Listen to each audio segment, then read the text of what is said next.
چرا صاحب فکر کنم رفتن این پوش همشی میان اینجا. خوش مرکز جوجه شناسایی شد. الان ماموریت سری هستیم.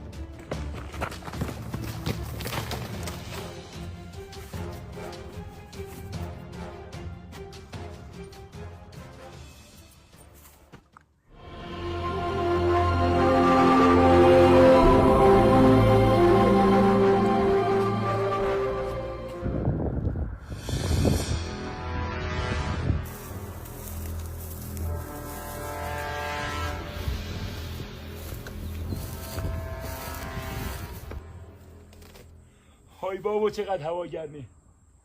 اوه آی وای مار نیشم زد مامان. یه کمی زود بیا بی ارزه. مامان من بی ارزه نیستم، هوا خیلی گرمه، مار منو نیشتن. اون از انتر خانم که مونده تو خونه، اینم از تو. من از دست شما چیکار کنم ها؟ همون بهتر که اون نیومد. جلن جنگ جهانی بود.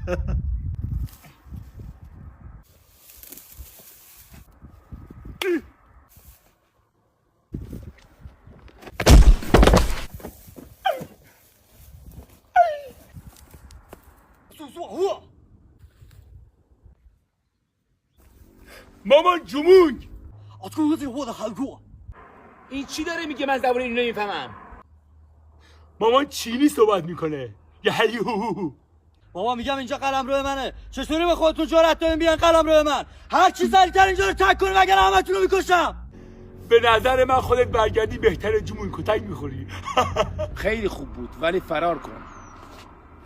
من این سنگ رو دوست ندارم. منظور چیه؟ اون که فقط یه سنگ معمولیه.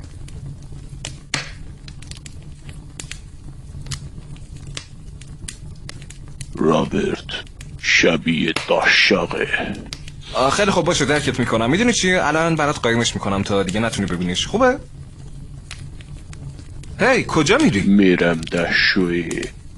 هی چی کار داری میکنی؟ صبر کن. چی کار داری میکنی؟ از آتیش بیا بیرون. کمک. صبر کن. خدای من چقدر سنگینی.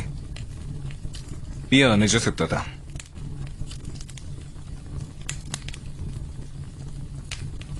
هی حالت چطوره؟ آسیبی که ندیدی؟ götüm yandı Robert. Mersi. قابل تو نداشت.